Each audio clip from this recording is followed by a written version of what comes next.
نحمده ونصلي ونسلم على رسوله الكريم اما بعد فاعوذ بالله السميع العليم من الشیطان الرجیم بسم اللہ الرحمن الرحیم۔ ایک بھائی ہیں کہ جنہوں نے یہ سوال بھیجا ہے کہ ان کے بچے جو ہے وہ دوستوں کے ساتھ باہر گھومنے جاتے ہیں جہاں پہ پارٹیاں ہوتی ہیں ان کی، اور وہ جو ہے بچپن سے کو ایجوکیشن میں پڑھتے رہے، تو اب وہاں پہ لڑکے اور لڑکیاں اکٹھے ہوتے ہیں، تو جس کی وجہ سے ان کو یہ درست نہیں لگتا، یہ اس کو منع کرتے ہیں لیکن وہ منع نہیں ہوتے۔ تو میرے بھائی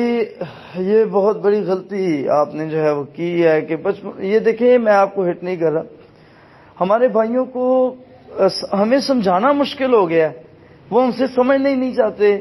وہ دین کی طرف تو اپنے بچوں کو لگانا ہی نہیں چاہتے۔ بچپن سے جب آپ مہنگے اسکولوں میں کو ایجوکیشن میں ان کو پڑھاتے ہیں، وہ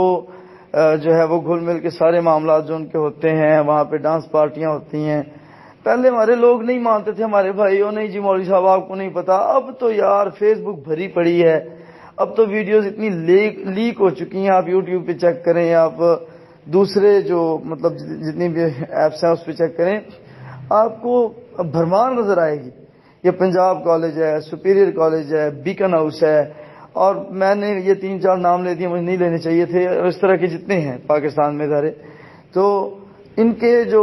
یعنی کہ فنکشنز ہیں اس میں انتہا درجے کی جو ہے وہ اوریانی اور فحاشی ہوتی ہے۔ تو میرے بھائی اب ہم آپ کو کون سا ایسا کلیہ بتائیں کہ جس کی وجہ سے آپ کے بچے جو ہیں وہ اس طرف آئیں؟ نہ آپ نے ان کو ترجمہ پڑھایا، نہ آپ نے ان کو تفسیر پڑھائی، نہ آپ نے ان کو قرآن پڑھایا۔ تو پہلے ساری زندگی بندہ لگا دیتا ہے اپنے بیٹے کو ڈاکٹر بنانے میں، اور جب بندہ خود بڈھا ہو جاتا ہے تو ڈاکٹر صاحب کہتے ہیں کہ ابا جی میرے پاس نہ بیٹھیں، آپ کے جراثیموں کی وجہ سے مجھے بخار ہو جاتا ہے۔ وہ بابا جی ہانپتے کانپتے جب پہلے کبھی مسجد میں نہیں آتے تھے، پھر مسجد میں آ کے رونے لگ جاتے ہیں اور کہتے ہیں کہ جی اب بتائیں کہ اس کا علاج کیا ہے۔ تو اس کا علاج یہی ہے کہ اس کے لیے دعا کریں، اب اور کیا ہو سکتا ہے؟ آپ نے اپنے بچوں کی جیسی تربیت کی ہے اب اس کا سامنا تو آپ کو کرنا ہوگا۔ تو یہ نصیحت ہے سارے گروپ والوں کے لیے، سننے والے سامعین کے لیے، دوسرے بھائیوں کے لیے۔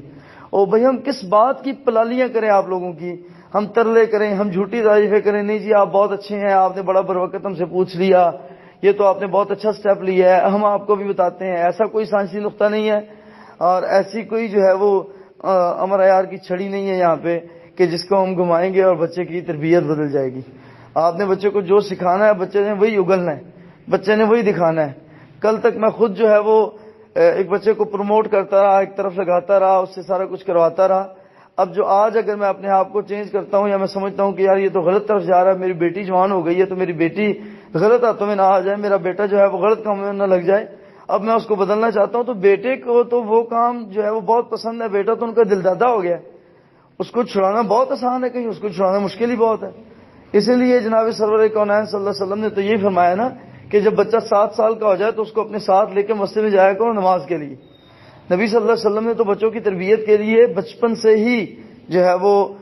کرائٹیریا متعارف کروایا ہے۔ آپ علیہ الصلوۃ والسلام سجدے میں جاتے، حضرت امامہ بنت زینب رضی اللہ تعالی عنہا معصوم بچی تھی اور آگے کندھوں پہ چڑھ جایا کرتی تھی، حضرت حسنین کریمین رضی اللہ تعالیٰ عنہ مجمعین جو ہے وہ مسجد میں ہوتے تھے، صحابیات کے بچے مسجدوں میں ہوتے تھے، اور ہمارے بچے کہاں پہ ہوتے ہیں؟ تو لہٰذا اب دعا ہی ہے، دعا کریں ان کے لیے۔ بارک اللہ۔